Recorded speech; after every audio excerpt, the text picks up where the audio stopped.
नमस्कार। 3 साल मोदी सरकार, आज तक के इस खास कार्यक्रम में हम मोदी सरकार का रिपोर्ट कार्ड ले रहे हैं और अब लेंगे रिपोर्ट कार्ड देश के कानून और कम्युनिकेशंस मंत्री रविशंकर प्रसाद, आईटी और लॉ मिनिस्टर रविशंकर प्रसाद। एक जमाने में कम्युनिकेशन भी इन्हीं के पास था। रविशंकर जी, ये बताइए, कोई भी सरकार कानून के बगैर चल नहीं सकती और मैं शुरू करूंगा आम आदमी की तकलीफ जो होती है। इस देश में आज की तारीख में 2.8 करोड़ 2.8 करोड़ केसेस पेंडिंग है देश के डिस्ट्रिक्ट कोर्ट्स में और 5,000 जुडिशियल ऑफिसर्स की कमी है। आप बताइए, 3 सालों में क्या किया है सरकार ने जिसमें वाकई लीगल रिफॉर्म आ पाए, जिससे आम आदमी को लगे कि मुझे वाकई न्याय मिल सकता है और फास्ट ट्रैक मिल सकता है। देखिए, पहली बात, जैसे ही मैं मंत्री बना था, मैंने जो 5,000 वैकेंसी की बात आपने कही जी, ये डिस्ट्रिक्ट जजेस, सबॉर्डिनेट जजेस की वैकेंसी है जी। उसमें न भारत सरकार की कोई भूमिका है, न प्रदेशों की भूमिका है। ये काम हाईकोर्ट खुद करता है या उनके निर्देश पर पब्लिक सर्विस कमीशन करता है। तो मैंने कई बार आग्रह किया कि इसको जल्दी फिलअप करिए, कुछ हुआ है और करने की जरूरत है। जहां तक हमारा सवाल है, पहले हमने नेशनल जुडिशियल कमीशन एक्ट लाया था, आपको मालूम है, सुप्रीम कोर्ट ने उसको सेटिसाइड कर दिया। अभी तक हमने 126 अपॉइंटमेंट पिछले साल किए, जो हाईएस्ट था हाई कोर्ट जजेस का। पिछले 30 साल में एवरेज 70-72 हुआ करता था। हमने 126 किया, आगे भी करेंगे। लेकिन हमने सबसे बड़ा काम किया है कि हम जस्टिस डिलीवरी को आईटी से जोड़ रहे हैं। अभी लगभग 16,000 कोर्ट को हमने डिजिटाइज किया। हमने एक जुडिशियल पोर्टल बनाया है, कितना पेंडिंग है, कितने ऑर्डर्स हैं। और अभी आपको जानकर खुशी होगी, जो आपके माध्यम से हम दर्शकों को बताना चाहते हैं, हमने 3 नए प्रोग्राम किए हैं। एक, प्रो बोनो लॉयरिंग, वकील अपने को रजिस्टर करें, हम फ्री लीगल एड देंगे डिस्ट्रिक्ट में, सबॉर्डिनेट में, स्टेट में। अच्छा रिस्पॉन्स आ रहा है।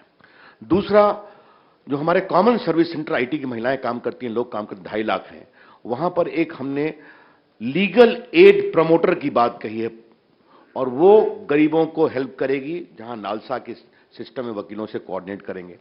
और तीसरा, हम शिक्षा मित्र जस्टिस फ्रेंड को नियुक्त कर रहे हैं। 10 साल के पुराने जहां जहां केसेस हैं डिस्ट्रिक्ट में, ऐसे लगभग 1000 डिस्ट्रिक्ट में हम कर रहे हैं। मैंने ये सवाल इसलिए पूछा क्योंकि 1 साल पहले आपको याद होगा, जस्टिस टीएस ठाकुर जब चीफ जस्टिस थे, वो रो पड़े थे। उन्होंने प्रधानमंत्री के सामने अपील की थी, आप भी थे तब, और उन्होंने कहा था कुछ ना कुछ करिए, 70,000 जजेस की जरूरत है इस देश में, प्रधानमंत्री कुछ करिए, और वो रो पड़े थे। और आपने उन पर एक तरह से आरोप तब लगाया था। पहली बात, उस समय कानून मंत्री नहीं था जी, लेकिन किसी भी देश के चीफ जस्टिस को रोना नहीं चाहिए, और ये बात मैं पूरी जिम्मेदारी से बोल रहा हूं। इसी के बाद मैंने होमवर्क करना शुरू किया। 70,000 की बात आई तो 5,000 वैकेंसी, जो काम कोर्ट को करना है वो काम क्यों नहीं कर रहे थे, मैंने बताना शुरू किया। आपकी जानकारी के लिए, पिछले 95 से अब तक 5,000 करोड़ का इन्वेस्टमेंट गया जुडिशरी में, सेंट्रल स्पॉन्सर्ड स्कीम में। 2,050 करोड़ मोदी की सरकार ने दिया है पिछले 2.5 साल में। हम पूरा सहयोग करेंगे, लेकिन जुडिशरी को भी अपना काम करना पड़ेगा, ये मेरा कहना है, पहली बात। क्योंकि नियुक्ति, और जहां तक सवाल है 70,000 का, तो सुप्रीम कोर्ट ने इमरान खान बाकी केस में स्वयं तय किया कि वो नंबर गलत है। कितना इंस्टीट्यूशन है, कितना डिस्पोजल है, इसके आधार पर केस होना चाहिए। इससे अधिक मैं और कुछ नहीं बोलना चाहता। यानी आप नहीं आप ये कह रहे हैं कि कोई टकराव नहीं है आज सरकार और जुडिशरी के बीच में। 3 सालों में एक कहा जा रहा है कि टकराव बढ़ता जा रहा है जुडिशरी और सरकार के बीच में। पहली बात, मैं आपको एक चीज बता दूं, इस सरकार में प्रधानमंत्री नरेंद्र मोदी, राजनाथ सिंह, सुषमा स्वराज, अरुण जेटली, वेंकैया नायडू, रविशंकर प्रसाद, कोई 4-5 साल बड़ा है, कोई 4-5 साल छोटा है, जिन्होंने आपातकाल में 3 फ्रीडम की लड़ाई लड़ी थी, इंडिविजुअल, आपकी मीडिया का, और जुडिशरी के इंडिपेंडेंस का। तो यह सरकार में प्रमुख मंत्री ऐसे हैं जो जुडिशियल इंडिपेंडेंस के लिए लड़ चुके हैं और जेल गए हैं, यह आप ध्यान रखिए। हम कोई टकराव नहीं चाहते, हम पूरा सम्मान करते हैं, आपको बताया हमने। लेकिन हां, कुछ बातें और ठीक होनी चाहिए। हम मिलकर काम कर रहे हैं। हमने बताया कि ठाकुर साहब के समय में ही हमने 126 अपॉइंटमेंट किया था। हमने लाया नेशनल जुडिशियल कमीशन एक्ट, आपको भी मालूम है, देश में चर्चा हुई थी, सुप्रीम कोर्ट ने सेटिसाइड कर दिया, हमने उसको भी माना है। जबकि हमारे रिजर्वेशन है, आपने संसद में भी बोला है, आपने सुना होगा कि भारत का प्रधानमंत्री भारत की सुरक्षा कर सकता है, न्यूक्लियर बटन रख सकता है, आर्मी के चीफ को, एयरफोर्स के चीफ को, CVC, public service commission, chief election commissioner, Bharat के राष्ट्रपति, भारत के उपराष्ट्रपति को अपॉइंट कर सकता है, लेकिन अपने कानून मंत्री के थ्रू एक वो जज को अपॉइंट नहीं कर सकता। ये बड़ा विषय है, कभी चर्चा करेंगे। हमने उसको भी माना है, जिसको संसद ने 99.9% और 50 विधानसभाओं ने 100% सपोर्ट किया था। तो इसलिए हम पूरा सम्मान करते हैं। लेकिन हाँ, एक दो बातें मैं और कहना चाहूंगा। भारत को आर्बिट्रेशन का हब हम बना रहे हैं, लोक अदालत की संख्या बहुत बढ़ा रहे हैं, उसमें काफी हो रहा है। तो ये देखिए बड़ा काम। लेकिन आपने जो नंबर बताया ना, उसमें एक बात जो कि आज तक चैनल पर चर्चा हो रही है, भारत में डिस्पोजल बढ़ रहा है, इन केसेस और फाइल भी होते हैं, दोनों समझिए आप। तो लोगों को अपने अधिकारों की जागृति भी होती है। और आपको तो मालूम है, सुप्रीम कोर्ट में, हाई कोर्ट में ऐसे कई मित्र हैं जिन्होंने अखबार देखा और केस करने चले जाते हैं, और उनका भी अधिकार है, उसका सम्मान करते हैं। तो दोनों बातें चलती हैं। पिछले दिनों में बड़ी तस्वीर की तरफ अब आना चाहती हूं सरकार में। ये हम लोगों ने जो देखा, डिस्कोर्स पूरा बढ़ते हुए यूपी इलेक्शन के पहले और उसके बाद भी, उसमें 3 तलाक से लेकर अवैध बूचड़खाना और ऐसे मुद्दे बहुत हावी हुए। चूंकि ट्रिपल तलाक, और आप लॉ मिनिस्टर हैं, इसलिए मेरा सवाल आपसे यह है कि अब तो खैर सुनवाई पूरी हो गई है और जो कॉन्स्टिट्यूशनल बेंच की तरफ से फैसला आएगा वो आएगा। सरकार ने अपनी तरफ से बैन के लिए पुरजोर जो बातें कही जा सकती थी वो कही हैं। आपका इस पर क्या स्टैंड है?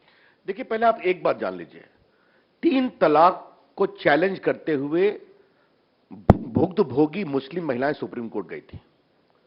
उन्होंने इसको चैलेंज किया था। सुप्रीम कोर्ट ने हमें नोटिस दिया कि सरकार अपना स्टैंड, और मैं कानून मंत्री के रूप में भारत का स्टैंड बताया है। हमारे मूल तक 3 बिंदु हैं। यह सवाल न इबादत का है, न धर्म का है, न पूजा का है। यह सवाल है नारी न्याय, नारी गरिमा, नारी सम्मान, gender justice, gender dignity, gender equality. हमारे 3 बिंदु हैं। आजादी के 70 साल बाद क्या बड़े समाज की मुस्लिम महिलाएं ऐसा रह सकती हैं कि संविधान की धारा 15, 14, 21 के बावजूद उनको 3 बार तलाक दिया, आप घर से बाहर जाइए? दूसरा, हम पूजा का सम्मान करते हैं, लेकिन हर कुप्रथा पूजा का अंग नहीं बन सकती। क्या कोई हिंदू कहेगा मैं दलितों की छुआछूत करूंगा क्योंकि मेरी पूजा के लिए जरूरी है? छुआछूत दलितों के खिलाफ असंवैधानिक है। और तीसरी बात, अगर 20 से 22 इस्लामिक बहुल देशों में 3 तलाक को नियंत्रित किया गया, तो भारत में इस पर चर्चा क्यों हो रही है, जबकि वहां शरिया की खिलाफत नहीं माना गया? हां, मैं एक बात पॉलिटिकल आपके चैनल पर कहना चाहूंगा, जो मैंने यूपी के चुनाव में कहती, जो कि आपने यूपी की बात की। सबसे अधिक भुक्तभोगी महिलाएं 3 तलाक की उत्तर प्रदेश में है, बिहार में है, महाराष्ट्र में, बाकी जगह होंगी। सोनिया जी क्यों खामोश है? महिला नेत्री हैं। मायावती जी क्यों खामोश है? ममता जी क्यों खामोश है? प्रियंका गांधी क्यों खामोश है? यही तो हम कहते हैं, ये वोट बैंक पॉलिटिक्स का सीधा उदाहरण है कि जो महिलाओं के साथ अत्याचार है उस पर भी खामोश रहो। हां, हमें इस बात का गर्व है, ये मोदी जी की सरकार है, राजीव गांधी की नहीं है। बहुसंख्यक तुष्टीकरण के लिए आप अल्पसंख्यकों को टारगेट कर रहे हैं और इसीलिए आप नैरेटिव उस तरह से ले जा रहे हैं। हमारा बड़ा दुर्भाग्य है कि आपके ऐसे अनुभवी पत्रकार ये सवाल पूछ रही हैं। हिंदुओं में पहले बाल विवाह था, शारदा एक्ट आया, सती प्रथा थी, उसको समाप्त किया गया। पहले महिलाओं को संपत्ति के अधिकार नहीं मिलते थे, 1937 एक्ट आया, बाद में उसको पूरा किया गया। डाउरी पर बहुत सख्ती है, निर्भया हुआ तो रेप को मजबूत किया गया। समय के अनुसार बदलाव जरूरी है। यहां तो 3 तलाक की पीड़ित महिलाएं ही गुहार कर रही हैं, और मेरे ख्याल में सही है। हां, एक बात हम अवश्य कहेंगे, राजीव गांधी की सरकार शाहवानों पर झुक गई थी। नरेंद्र मोदी की सरकार सख्त है और सख्त रहेगी, और पूरी मजबूती के साथ 3 तलाक की पीड़ित महिलाओं के साथ खड़ी है और खड़ी रहेगी। पर रविशंकर जी, आप पर इल्जाम ये भी लगता है कि ये तो महिलाएं खुद थी जो कोर्ट में गई, वो अपनी इज्जत की लड़ाई लड़ रही हैं, पर इसका आपकी पार्टी ने इस्तेमाल किया उत्तर प्रदेश में राजनीतिक वजह से। देखिए, पहली बात है, अगर हम खुद कुछ किए होते तो अभी तो अंजना ओम कश्यप ने सवाल पूछ रहे हैं कि हम पॉलिटिक्स कर रहे हैं। अगर ये तो महिलाएं न गई थी, पीड़ित महिलाएं, हमने बताया हमको नोटिस आया था। देखिए, मैं एक बात कहूंगा, आप इसको पॉलिटिकल मुद्दा मानती हैं, लेकिन चुनाव में सोशल मुद्दे क्यों नहीं उठने चाहिए? मैंने उठाया, मुझे गर्व है इस बात का, उत्तर प्रदेश में हर जगह उठाया।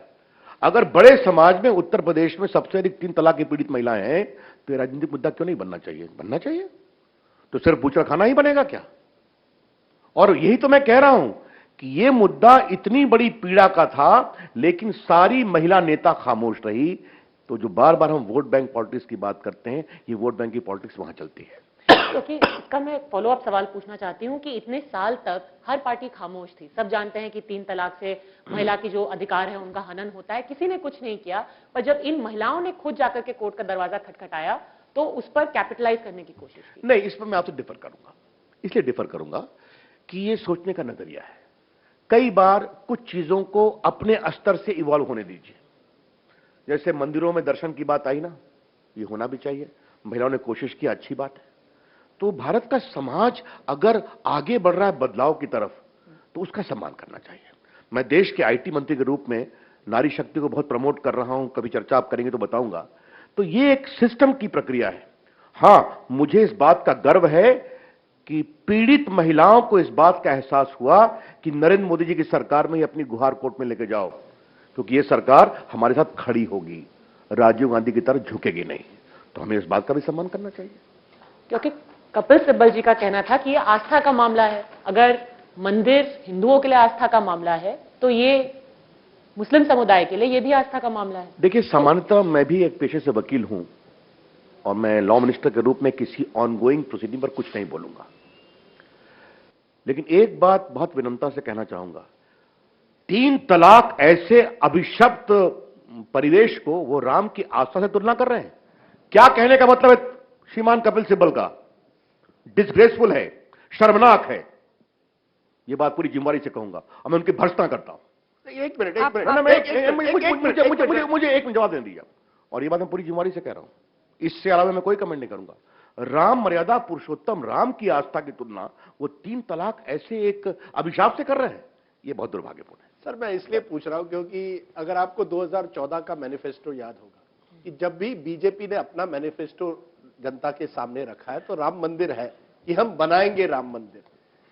यानी ट्रिपल तलाक छोड़िए एक मिनट के लिए, आपने भी एक आस्था के मुद्दे को राजनीतिक रूप दे दिया।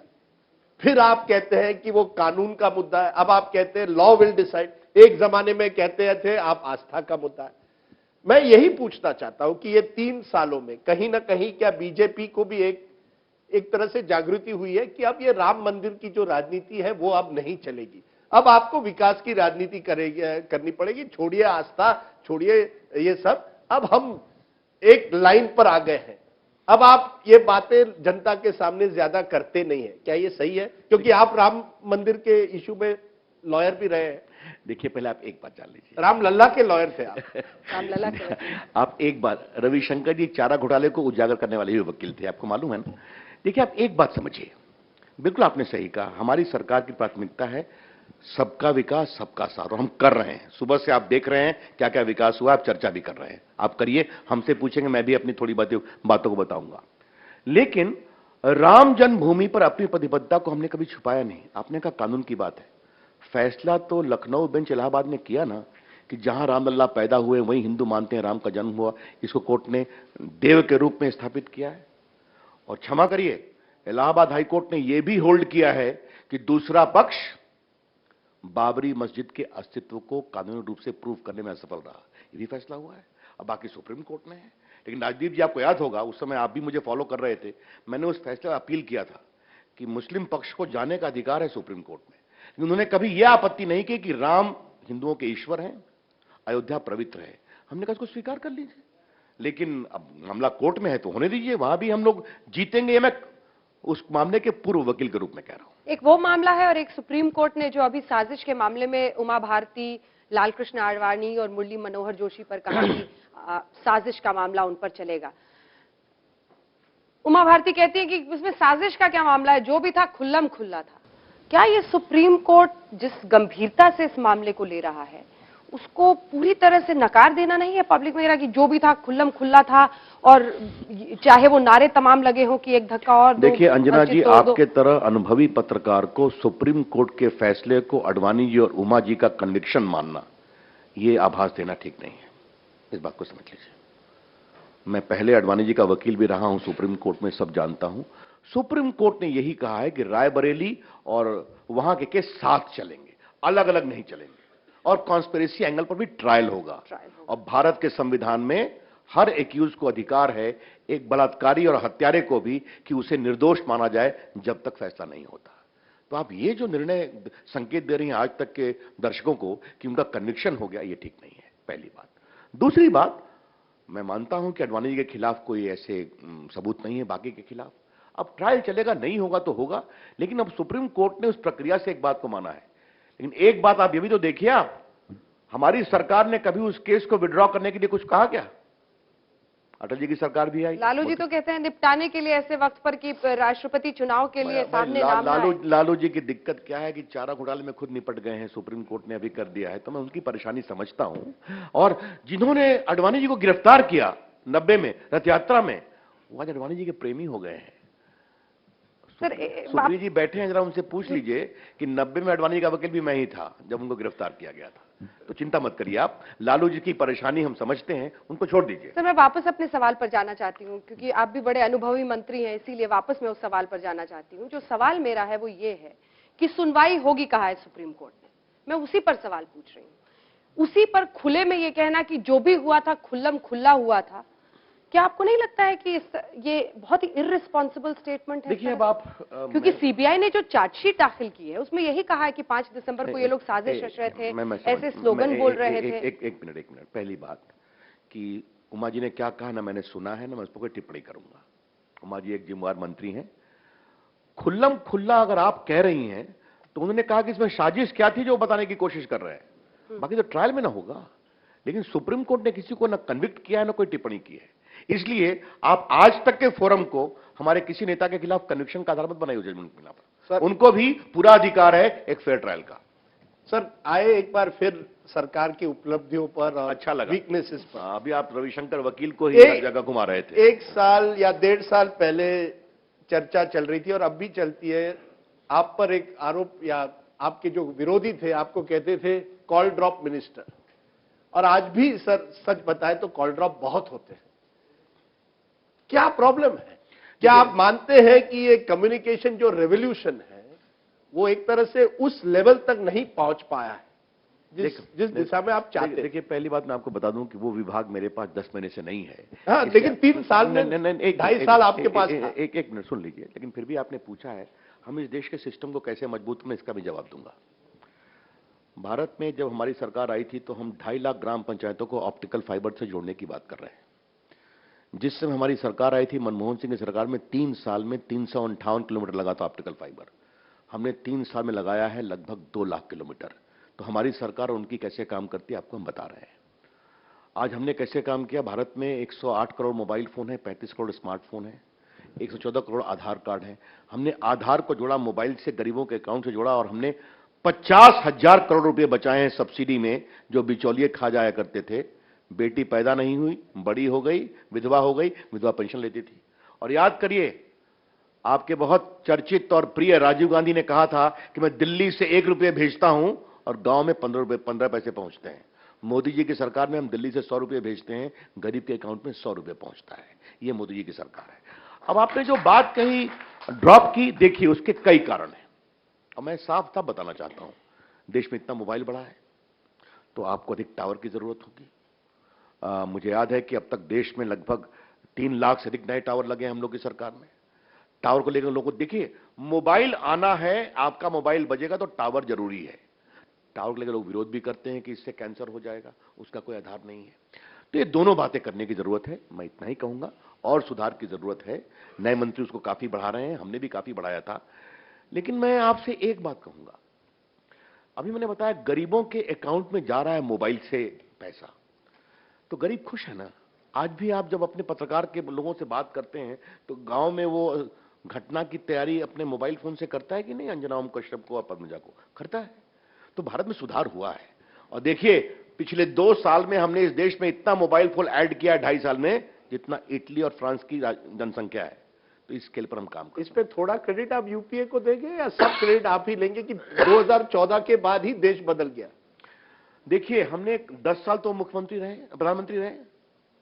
हमने पहला काम किया, भ्रष्टाचार बंद किया, कोई घोटाला नहीं है, नंबर 1।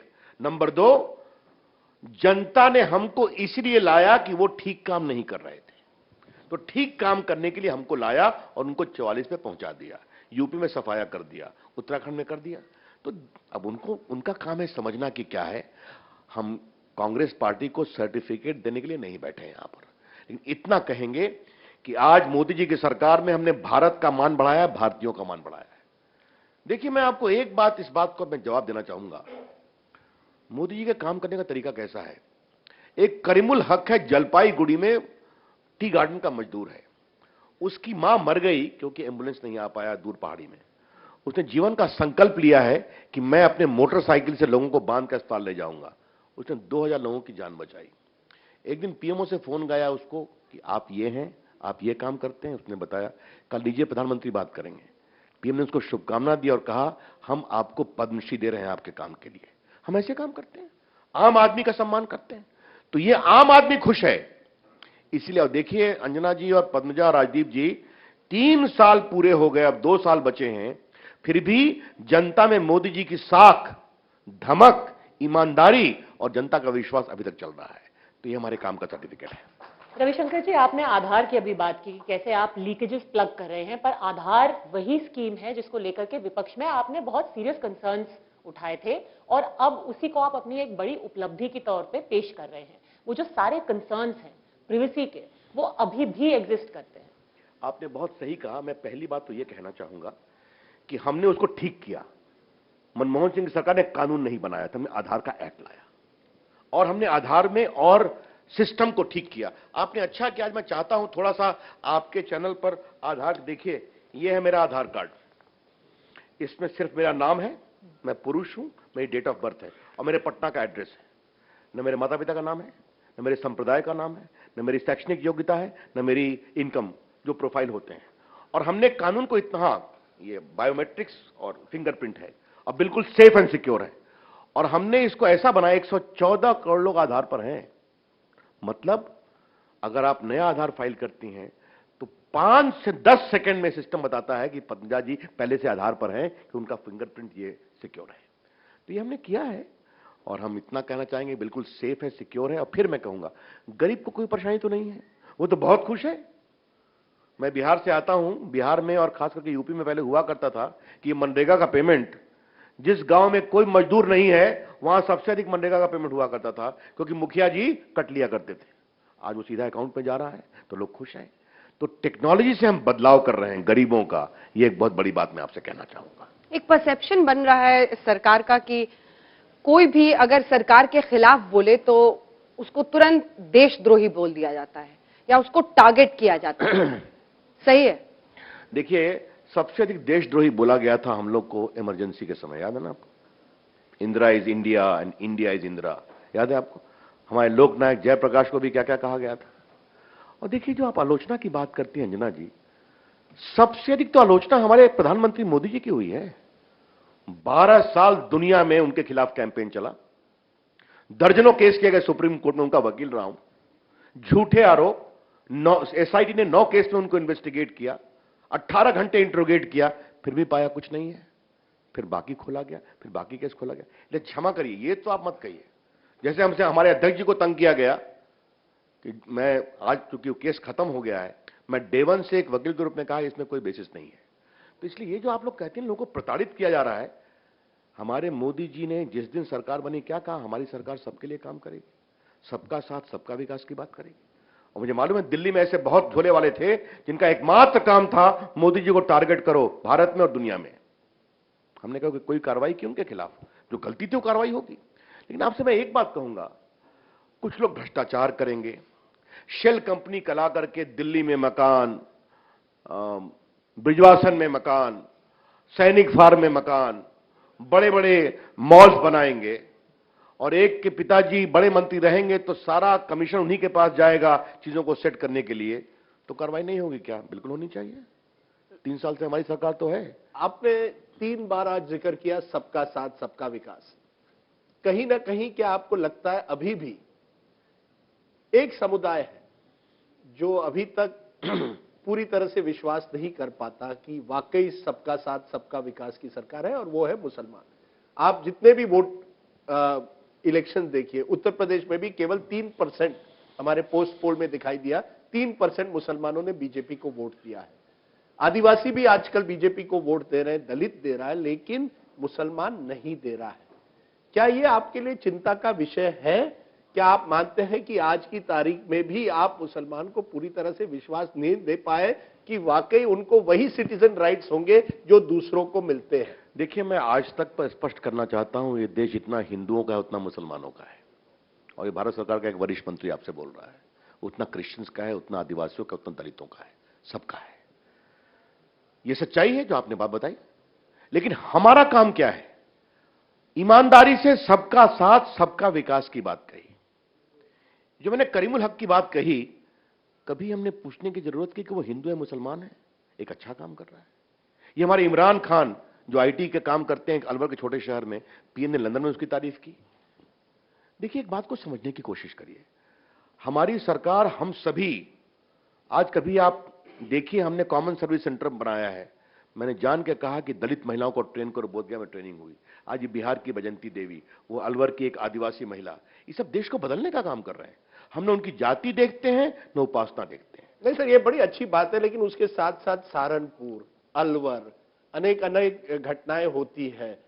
जो घटना दिल्ली के अपने दादरी में हुई थी, ये जब घटनाएं होती है तो लोगों का जो फियर साइकोसिस है, डर जो पैदा होता है वो और बढ़ जाता है।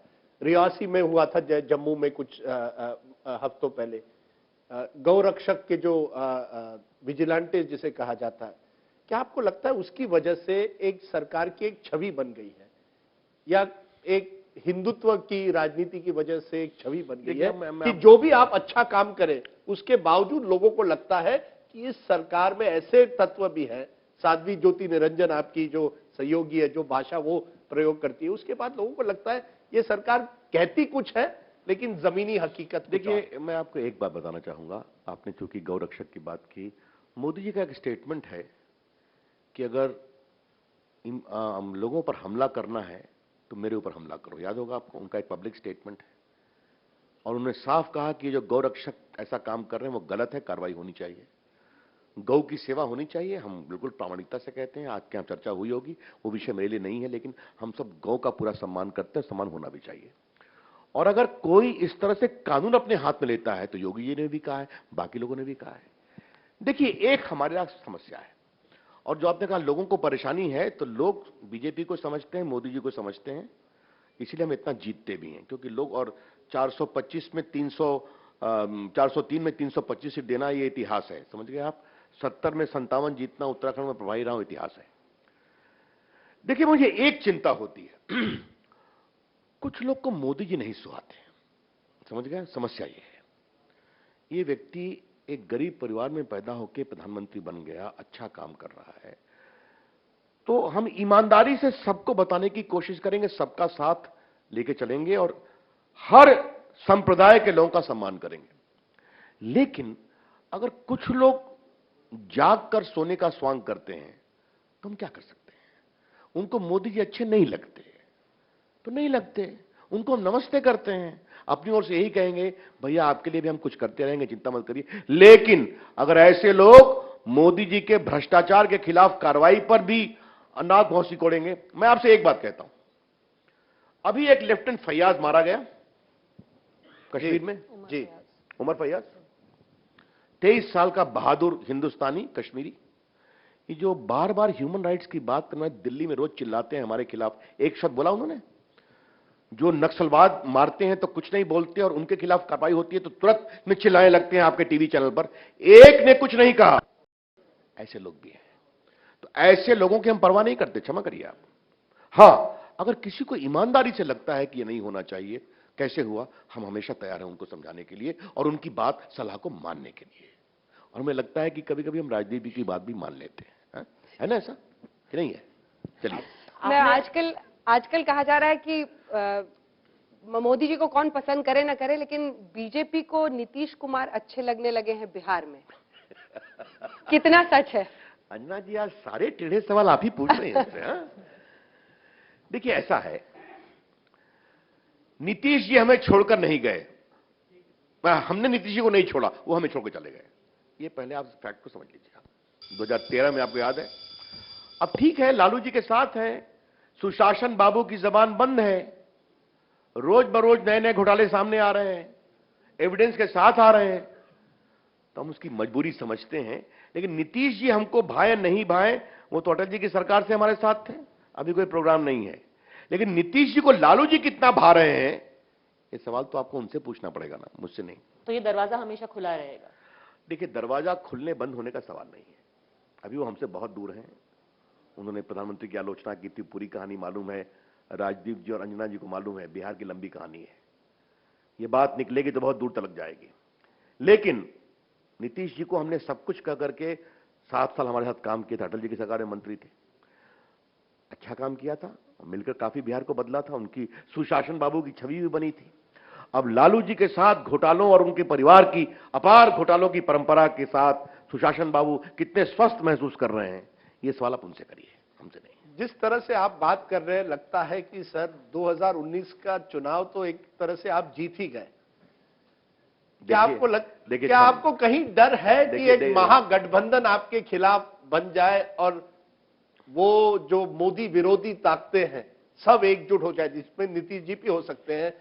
क्या आपको यह डर है या आपको लगता है इस समय 2024 तक इस सरकार को कोई टच नहीं कर सकता? देखिए राजदीप जी, पहले आप एक बात समझिए, हम में कभी अहंकार नहीं है। जनता के प्रति हम विनम्रता से काम करेंगे और अपने काम से उनका आशीर्वाद देने की कोशिश करेंगे। इसलिए आज हमें लगता है कि जनता का आशीर्वाद हमें मिलता रहेगा, एक बात। दूसरी बात, ये कौन सा महागठबंधन है भाई? ये तो डर का गठबंधन है, मोदी जी का डर। न कोई विकल्प है, न कोई प्रोग्राम है। मुलायम की लालू से नहीं पड़ती, मुलायम की सोनिया जी से नहीं पड़ती, किसकी किससे नहीं पड़ती, ममता जी की सीताराम येचुरी से नहीं पड़ती, आप भी जानते हैं।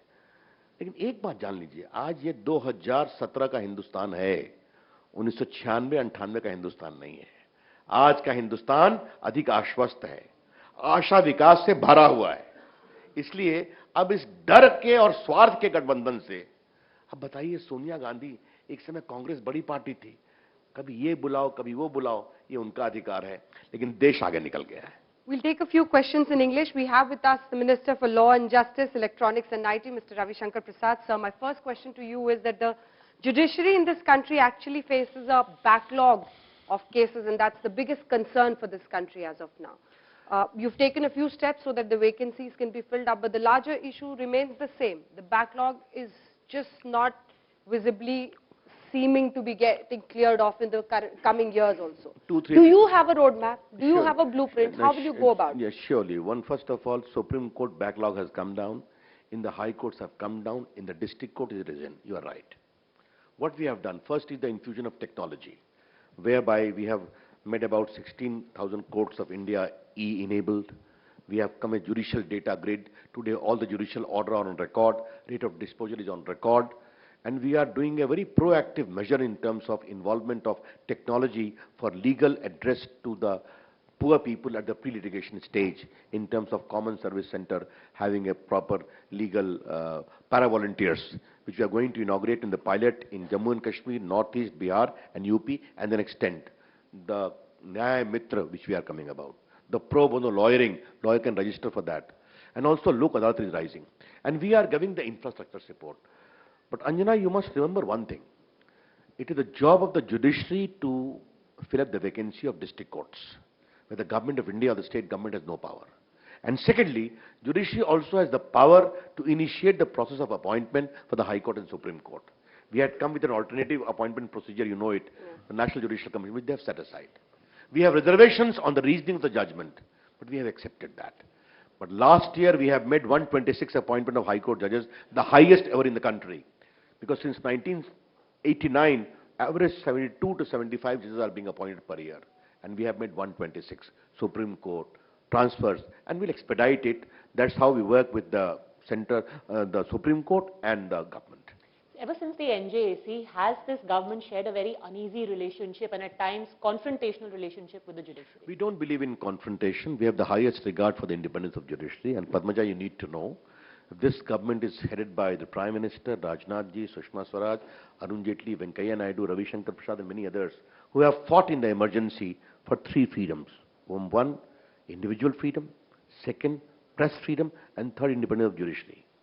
So this government is led by leaders who have fought and suffered in jail and otherwise in quest of independence of judiciary. Our commitment is total. But yes, There are certain issues on which divergence can be there. Why not? We had come with a proper law of judicial commission, unanimously approved by the two houses of parliament, unanimously approved by 50% of the state legislature. They set it aside. They said law minister is there. You know, but linked to that is the question of judicial corruption. You know, many believe that your government has not been able to do enough to cleanse the judiciary. Are you going to blame the judiciary again for failing to get its act together? No. I keep hearing stories, and these are of course rumors from senior lawyers who tell me how judges can be fixed. And they tell me that they have never seen the situation as bad as it is in higher judiciary in this country. I know I'm inviting contempt, so I won't go further than that. But you are the law minister, so you can maybe go further. Is it true that you have been unable as a government to actually act on judicial corruption? First of all, you must know it. I don't buy this sweeping comment because I respect my judiciary as a law minister, and I need to, even as an activist of this country. But I am very clear, Rajdeep. I cannot say there is no corruption. There may be. But let the correction come from within the judiciary. I don't want government to have any control as far as judicial scrutiny of impropriety is concerned. There is a Supreme Court committee, there is a High Court committee, and I have always been urging the correction must come from within the judiciary for the sake of independence of judiciary, number one. Number two, systematic things in terms of e-court, the second e-court phase is there, everything online today, how much time a judge takes in disposal of cases, how much time he keeps reserved for reserved judgment, how much time he takes in delivering that. Those are issues which are now in public domain. But if there is allegation of corruption in the judiciary, they should be taken care of by the system itself. I will only tell you one thing today. Collegium system today is there. Today on this channel, I would like to ask a question. When the collegium system was not there from 1950 till 1993, 43 years, the law minister was a part. A couple of law ministers and emergency you can include. Some of the finest judges of India came from the old process. Justice Kania, Justice Patanjali Shastri, Justice Subba Rao, Justice Hidayatullah, Justice Krishna Iyer, Venkat Chalaiya, J.S. Verma, Bhagwati, Chandrachud the senior. So the most outstanding judges came from the old system. There was a little known judge, Jagmohan Lal Sinha of Allahabad High Court, who had the guts to set aside the election of Prime Minister Indira Gandhi. He was also of the old system. Rajdeep, today I am tempted to ask this question. Has the collegium system produced judges of that caliber, intellectual and independence? We hear one Justice Karnan, okay? Because in public domain, he is also a product of the collegium system. By saying that you are itching, it looks like you are itching for another confrontation with judiciary. When the law minister is saying on a program that I wonder whether the collegium system has produced judges of caliber, the Supreme Court Chief Justice will wonder, is Ravi Shankar Prasad challenging us once again, questioning us? No. Because in the past this has happened, you have been accused of taking on the Chief Justice. First of all, I must clarify it very clearly. We felt sad over the setting aside of the National Judicial Commission. But I said in a Hindi program, repeating here, we have accepted the judgment. Okay? There is a great sense of resentment in the polity of the country. They asked me, bring the bill again. But no, we said, we have accepted the judgment, we have respected the judgment, number one. And with his comment of Justice And number two, when I said that comment, I am said as a student of India's constitution and law. I have also said in the parliament. I'm not saying something unique. But yes, it is a question of debate. Let it be there. What is wrong with that? I want to now come down to the packaging of this government. Because from what we believe, we've seen you as a very traditional politician. How easy or difficult has it been for you? Because we believe the Prime Minister and the party president has said, project your work. Work, but more than that, projection of work. How difficult has it been for you to, or easy, to get onto this platform, keep tweeting all the time, show your work, put it there? It should be up for people to know and acknowledge. Very quickly, we are grateful to the Prime Minister for initiating us into this thing. I was on Twitter and Facebook even before I became minister. I have a very modest following of 1.5 million only, okay? It is there. But I remember, I had just become a minister. An Indian lady from Australia said on Facebook, Mr. Minister, you are no minister, new minister. I had sent a consignment to my widow mother in Ludhiana 3 months ago. It has not been delivered. Will you do something? I don't know what to do. I sent an instruction to that district. If by tomorrow evening it is not delivered, the consignment in postal department, I will take action. And lo and behold, by the pre-afternoon it was delivered. Digital governance, Anjana, is good governance. Digital delivery is faster delivery. But as far as projection is concerned, unless your work really shows, mere projection will not do. Take the case of electronics, I am also the minister, 108 crore mobile phone. PM asked me, Ravi, Hindustan mein bante kitne hai? Only Nokia was also close. Anjana, I am proud to share today, in the last 2.5 years, 72 mobile manufacturing factories have come in India. 42 mobile manufacturing, and the rest 30 are charger, batteries, component manufacturing. 12 crore have been manufactured, they are also exporting outside. And 20 plus have come only in Noida and Greater Noida and other parts of the country. Therefore, unless, like today India is becoming a big hub of electronic manufacturing. So unless your work is shown on the ground, mere projection becomes slippery. That's how I see it. Mr. Prasad, since we are talking about the image of the government, Sabka Saath, Sabka Vikas is a slogan that you went into elections with, and you say that it remains the motive of your government even now. But can you deny that there is this assertion of a muscular Hindu identity? First of all, our ideological commitment to cultural nationalism is complete. Okay. But there are people who have been criticizing the BJP Alliance Jansangh for the last more than 70 years, from 50s itself. Okay. We have been whipping boys. A different matter that we are rising and rising and continue to rise. That's one. But on certain issues, take the case of triple talaq, we have taken a very tough stand. And we have said it's not a question of religion per se. It is a case of gender justice, gender dignity, gender equality. How after 70 years of the coming into force of the Constitution, a big chunk of women can be driven out of matrimonial home in spite of Article 14, 15 and 21. And the second, we respect faith, but every pernicious practice is not a part of faith. Can a Hindu say ki, I will observe sati or I will practice untouchability against Dalit because it is important for my puja? And thirdly, if more than 20 Muslim countries have tamed, controlled or regulated triple talaq, why the halabalo in India, a secular country? No, sir. But we say that if you accuse us of being Hindu macho image, sorry, we don't buy that. No, Ravi Shankar ji, people will support, I think a large number of people will support the stand the government seems to be taking on triple talaq. However, when there are instances like in your neighboring state Jharkhand a few days ago, where 4 people on suspicion of being child lifters were brutally lynched to death. And there is this picture which has really, shaken the conscience of people, a man literally begging for his life. Now 4 of them turn out to be Muslims, 3 turn out to be Hindus. But when something like that happens, I come back to it, it reinforces these fears that people have, that while in Delhi and at the center you will talk of Sabka Saath, Sabka Vikas, on the ground, people believe now that they have the right, it is a majoritarian government, they can now take on minorities. Is there a fear when cow lynching mobs take place like in Alwar or in the case of Pehlu Khan, that these are the images that in a way continue to undermine your government's claim of Sabka Saath, Sabka Vikas? First of all, we have always condemned it, and the Prime Minister himself publicly declared, "Agar marna hai to mujhe maro, aam logon ko mat maro." And he challenges some of the goons masquerading as cow rakshas. It is a public comment. There is silence on Jharkhand. Just a minute, I am coming to that. Jharkhand issue, the Jamshedpur issue, which you have clubbed as cow issue, is, I'm sorry, is not correct. I have also followed it. There was a big whispering campaign on WhatsApp, the child lifters are there, therefore that. But that is also wrong. I never defend it. Rajdeep, I will ask a counter question to you. In Howrah, so many districts and villages, the majority community was subjected to vicious form of discrimination. Their houses were burnt, no FIR was filed. Your channel people went there, they were not allowed to enter inside. Did it become something kind of a communal divide there? No.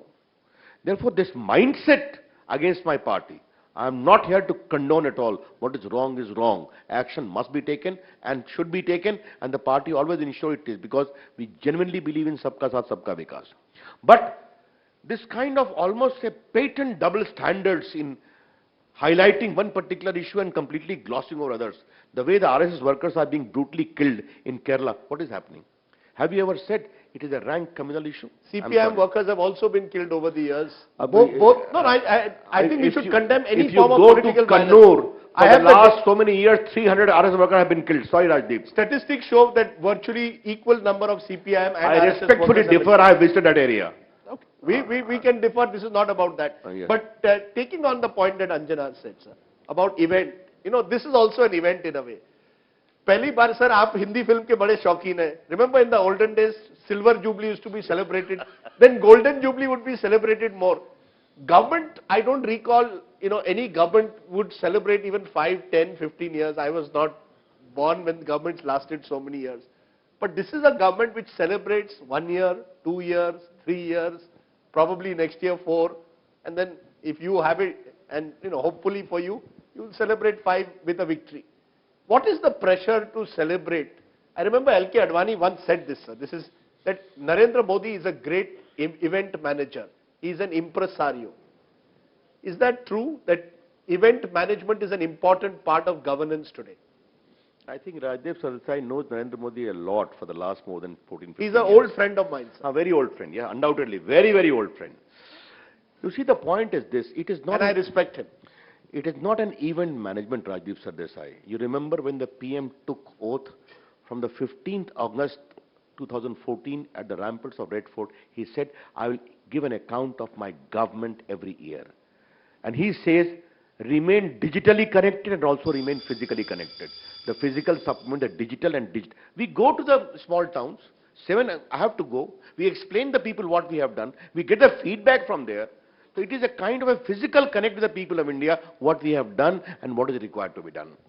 Rajdeep, I'm sorry, calling me in this good hotel is something of an event management. We go to the field to talk to the people of India. And this government is very much a connected government. Okay, before we end this, sir, because we've been talking to the other ministers also, we want you to end with a slogan. Like in when you were going for the elections, you said, "Achhe din aayenge." What would your slogan be for 2019? Hindi and English. Anjana, slogan dena आपका काम है. अच्छे दिन आएंगे तो sir आपने बोला था. स्लोगन की हवा निकालना भी आपका काम है और आपके उस अधिकार का हम सम्मान करते हैं. मैं विनम्रता से कहूंगा हम लोग काम करते हैं और जनता को मैं इतना ही कह सकता हूं हमारे अच्छे दिन आने की शुरुआत हो गई है. आगे इसको और मजबूत करेंगे. And if you ask my view, there is a passion which is there in me from the day I became a Sangha Swayamsevak. Let India become in my life a top part of the world. Okay, that's what we are working. That is my slogan. That is my commitment. That is my abiding vision. Thank you so much. Thank Mr. you, Ravi Shankar Prasad. Great way in which to end this round table. I wish you well. Keep smiling as ever. Good to have a minister who smiles as often as you do. And that's it on this special show. Thank you, sir.